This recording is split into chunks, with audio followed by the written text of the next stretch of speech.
This program was made possible by Coeric Incorporated. Thank you, Coeric, for your generous support. Heartbeat Alaska is brought to you in part by Brown's Electric Lighting Gallery. Thank you, Brown's Electric, for your generous support of Heartbeat Alaska. Heartbeat Alaska is also sponsored by the Norton Sound Economic Development Corporation, serving the fisheries of the Bering Strait region. Heartbeat Alaska is also brought to you by Frontier Flying Service. Thank you, Frontier, for getting Heartbeat Alaska airborne. This program is also brought to you by ASRC Energy Services, a subsidiary of Arctic Slope Regional Corporation. Flying in Alaska? Fly Frontier, the official airline of Heartbeat Alaska. Frontier is expanding again. They've added new routes to Nome, Kotzebue, and the surrounding villages. As you can see, Frontier is now really covering Alaska. So the next time you fly, try Frontier. Frontier offers quick, convenient check-in, low fares, and service direct to many of the villages. Frontier Flying Service is the official airline of Heartbeat Alaska. Make it your official airline too.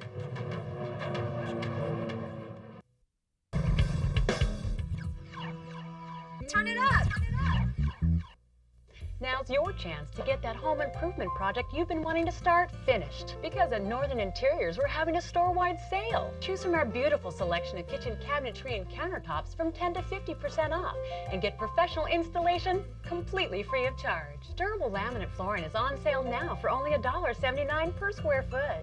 Let us install your favorite brand name carpeting and get top quality 8-pound padding for free. Northern Interiors, kitchens, floors, and a whole lot more. 1, 2, 3, 4, let's go. It's Heartbeat. It's a fabulous show. Alaska. Hi, Heartbeat Alaska. It's Heartbeat. Alaska. Pull up a chair and enjoy the show. Hear it from Sitka to Barrow. Gather around for Jeanie's show. It's the Alutiiq, the Indian and the Eskimo. It's the Alutiiq, the Indian and the Eskimo. Welcome one, welcome all. Hello, everyone, and welcome to Heartbeat Alaska Native News and Information. I'm Jeanie Greene. Thank you so much for joining us. On Heartbeat Alaska, we love to travel to remote villages across the state, and we revisit this week Akhiok, Alaska, a village we'd never visited before. This time, we're learning all about the Alutiiq culture with Alutiiq Culture Week.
I born in Kukuyak after 64 earthquake, so our home got washed away and we couldn't go back where we was, so they transferred us in here from Anchorage. So, years since 64.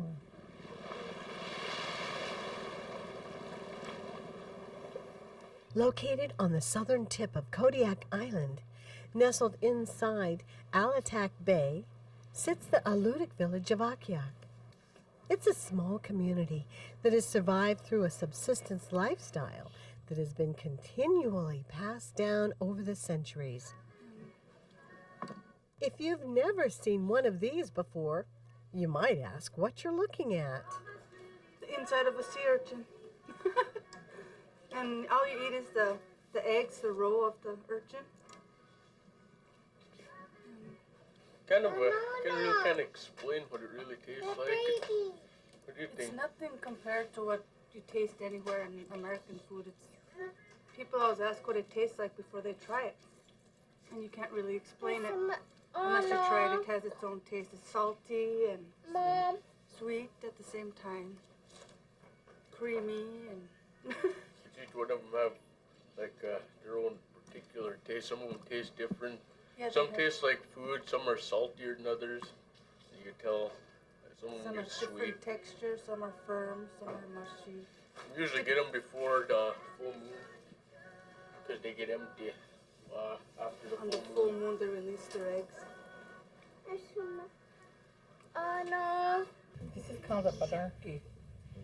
In our language, it's called a gira. And you get these in a low tide, and they're stuck to a rock like this. And then to get them out, you pry them out like this. And you can eat them just off the rock. But they're kind of hard, so you have to kind of fight it a little bit. And you can eat it just like this. And there's roe in there too, but I don't see very much of it in there. There isn't any roe in here. And you can eat the roe too. These sea-dwelling creatures are just a sample of the different types of foods that have sustained the people of Akhiok for centuries. In some ways, these people are submerged in their culture every day, but for 1 week a year for the past 13 years, the community has held their annual Alutiiq Week, a week of learning the ways of their ancestors, tied in with the academics of a modern-day education. We usually have something that's to do with our culture. We've been doing the Alutiiq Week now for 13 years, and this year the Alutiiq Committee decided that they wanted to work on regalia this year in making masks, making headdresses, bentwood hats. Regalia is the dress that they wear. And that's just what they did. With the guidance of family and friends, the youth of Akhiok got hands-on training in the crafts of their ancestors. Teacon Simeonoff, who was raised in Akhiok, returned home to teach his peers how to make bentwood hats. The longer the hat, the more shade you'll have from the glare, the water, as you're kayaking. And the more shade you have, you can see the animal better. These hats are traditional hunting hats that have been used for centuries. It takes great patience and an understanding of the wood being used to make a bentwood hat. From the thickness of the material to the grain of the wood, the knowledge behind each traditional hat can only be gained through the passing down of tradition. Another tradition that is being taught to these youth is mask carving. Each student that carves a mask must have a story that is represented by the mask. Then the time-consuming process of carving out the mask can begin. But these masks will represent more than just stories when they're finished. They'll represent songs as well. Our traditional way is that when you carve a mask, you have to have your own story behind it. So I sat there and thought before I started carving my mask that I figured that I was a successful hunter, and since I was a little boy when I started off hunting and stuff. As I grew up, my dad and my older brothers taught me how to hunt and everything like that. I started going off with them. And then as I got older and stuff like that, they realized I was old enough to go off on my own and knew what I was doing, because all the experience I got from my dad and my brothers.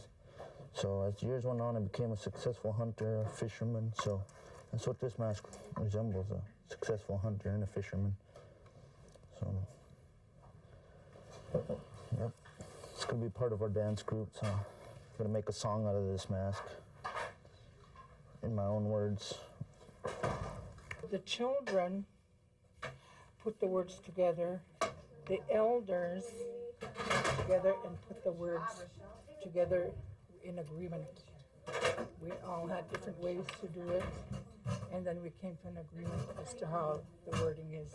And so what we did was to bring the Siouxsian language into song. I already wrote it down in English, and I'm going to go to the elders and ask for help how to translate it in our Alutiiq language. I'll come up with a song about this mask, about being a successful hunter.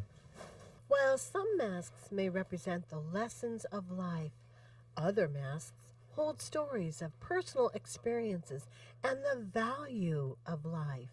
Happened in December, I think, and we were going to Alutiiq to get some fuel. Yeah, well, we were just coming back from Alutiiq, and weather changed, so me and my brother were going slow, and because it was pretty rough out there, and we just started going slow, and then we hit a wave that was coming. So we were going up a wave, then we're coming down another wave was coming in, then we hit a wave, and the water started coming in, and we had our drums up in the front by the bow, because when we left, it was nice. We just flipped, and we were underneath the skiff for I was underneath the skiff for about a minute, and I swam on the other side to get on the bottom of the flipped skiff.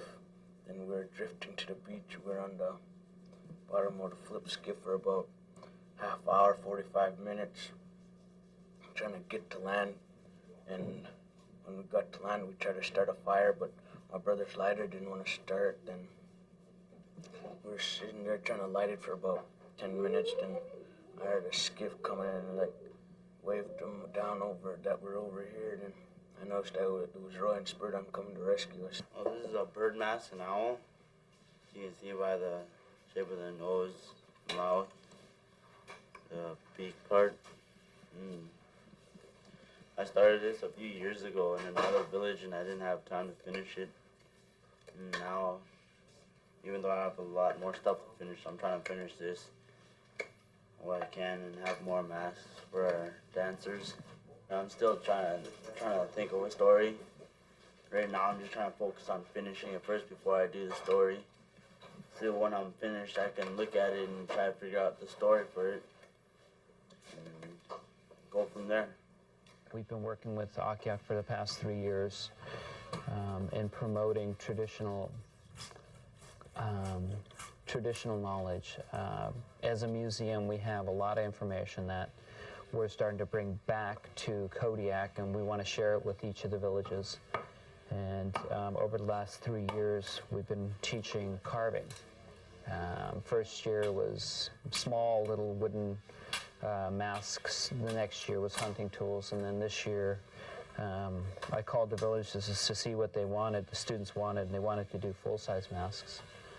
As you heard from the young men, they are making their own songs and having the masks made to fit to that, to tell their story. And my role is teaching carving, but also ensuring that that information gets to them and they know it. We've had, over the last couple 100 years, all this information has disappeared. It only exists in museums in, basically, on the other side of the world, in Europe. I see a difference. They learned a lot more, and they're understanding our culture a lot more, because before we even started having Alutiiq Week, a lot of us didn't know anything about our culture and what it meant. You know, and with the sewing and stuff that went on, the kids really understood it, you know, and these masks now that they carved it with Sven, they didn't know, you know, they had to put a story with their mask, and they thought, you know, oh, let's just go carve a mask. But they had to think of a story of why the reason they're building that and carving that mask, and they had to have a story behind it. You know, and I myself still don't understand what you mean a story behind it, but after my daughter made that clock for Sven, you know, and I understand what they were really talking about. They do need a story behind each thing they're doing and the reason why they're doing it, not just to go have fun. You know, they've got to understand why they're doing it.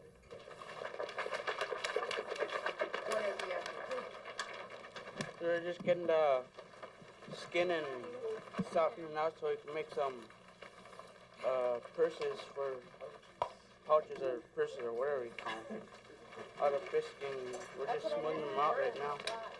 What we're doing is processing salmon skins kind of in a rudimentary way to soften them and make them pliable so that they can be made into either small items, the little pouches, little carrying holder for tools, and just something that will help them understand how it was used in the process.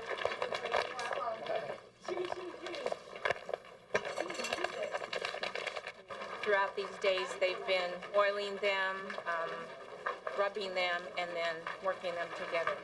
What I'm doing is we have oiled them, and what I'm doing now is manipulating and just keeping them and softening them and just changing kind of the fibers so that it will be soft. The kids are using saddle soap to soften and prepare the skins to be made into pouches and purses. But years ago, the Alutiiq people used more traditional means from their surroundings to prepare their fish skins. They had seal oil, urine, of course, fermented fish eggs. We're going to try to get some seal oil tomorrow. One of the parents has some seal oil, so we're going to try a little bit of that. And if we had bear fat, we would use that as well. Very raw. I know. When we return, we'll see how the Alutiiq take pride in their song and dance. Don't go away. I put that cigarette in my mouth once and I wanted it. You know the reason I quit? The reason why I quit? The doctor told me he don't know what kept me alive.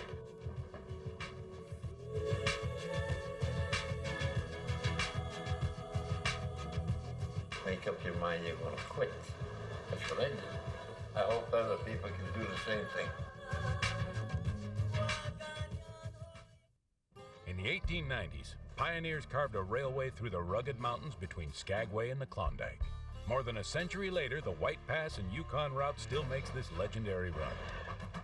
Along the way, life has gotten better for folks working on the railroad, thanks in part to Primera Blue Cross Blue Shield of Alaska, a health plan that's offered smart choices and quality coverage to the people of Alaska since before it was a state. Primera Blue Cross Blue Shield of Alaska. We're here. We're with you.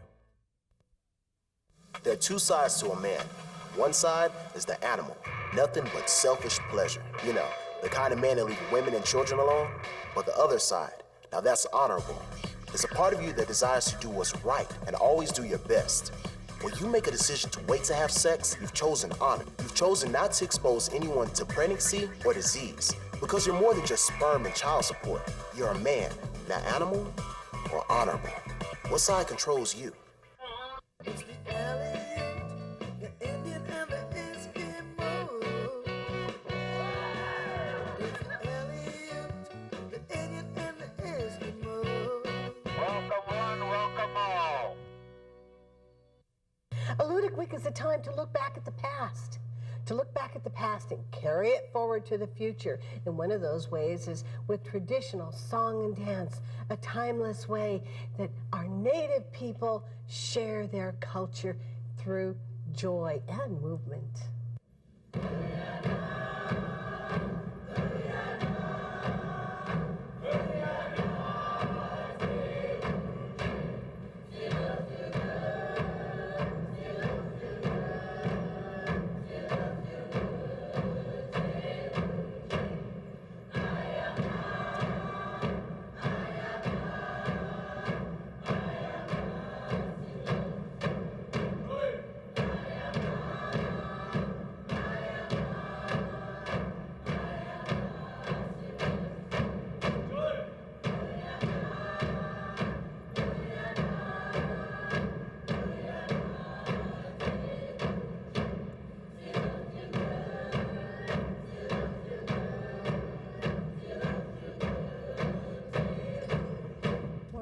started here maybe about 5 years ago, there was only 5 kids that started.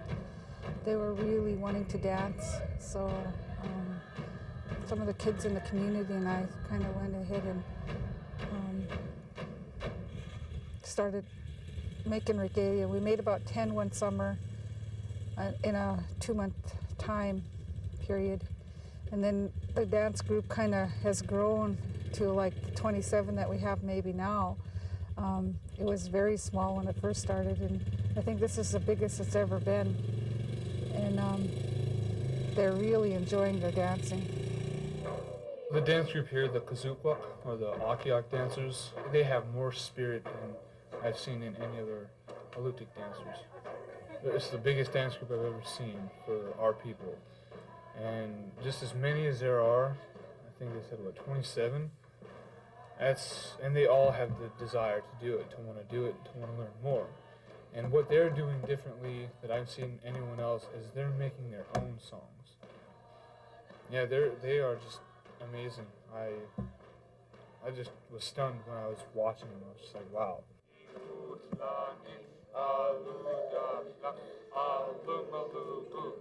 Okay, now you guys are going to have to remember that. Just sit down. Okay, who else is unclear about this? Okay, since no one else raised their hands, I'm assuming everybody knows it. These 4 were the ones that, were on it. So we're going to do it from the top, everybody. And I want to hear everybody sing. Kenneth Michener traveled to Akhiok from Kodiak, where he teaches Alutiiq dancing. Kenneth has dedicated himself to teaching the songs and dances of his people to the youth, carrying on a tradition and a culture that was almost lost forever. Well, I pretty much do it the way I learned it. It's repetitive, so I'll sing it, and then it'll be like I'll sing it, you sing it. I'll say a word, you say a word, and I'll have towards the middle, I'll have Q&A. And if they really don't understand, then I will try the best I can to write it out, and then after it's all written out or whatever, I will let them perform the song or sing the song. And then after they get the words down, that's when the movements come in. And once you get the movements down, then you get the beat going. And so it's actually a combination of a lot of things, because with everything with songs, movements, dances, they have their own unique way to do things. The 2 is on this side, right? Okay. We're actually putting our face paint on, which represents represents our warriors and hunters and what we are and who we are.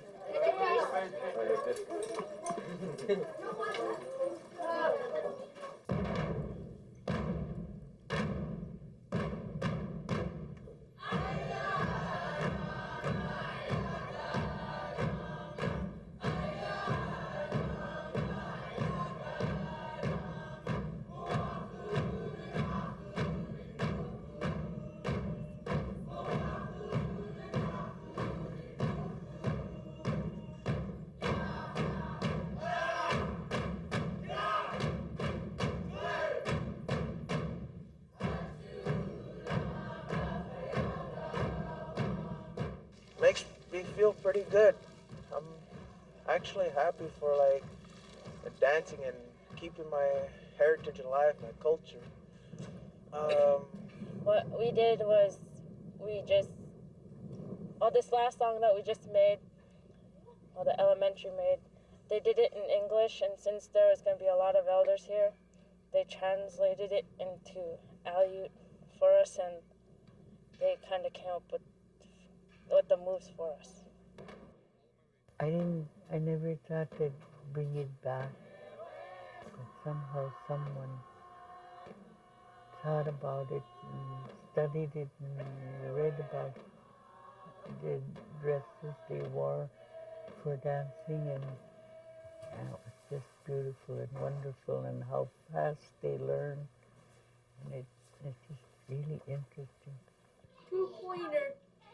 And speaking of interesting, this Alutiiq game has quite the interesting history behind it. Ukja, or spears.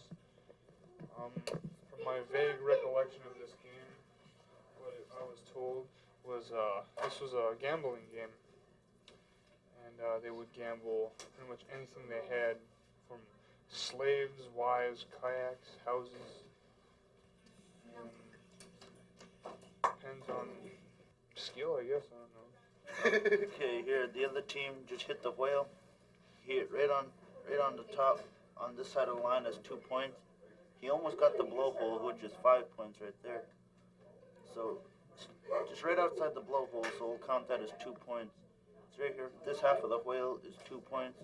The dead center of it is 3, and from here on back to the tail is 1 point. If you hit the string here, that's 8 points. If he hit the string and stuck in the whale, he would have won the game. But now see if one opponent's dart is on the whale and the other opponent sticks the dart while it's in the whale, they automatically win the game. Oh.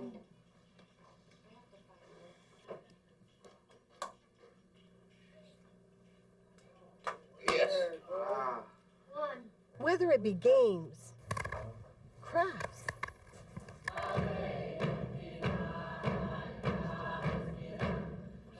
or song and dance, it has taken the determination of the entire community of Akhiok to keep the Alutiiq culture alive and well. From the integrity of the youth to the knowledge of the elders, maintaining their culture and ensuring that it moves forward in the future has truly been a community effort.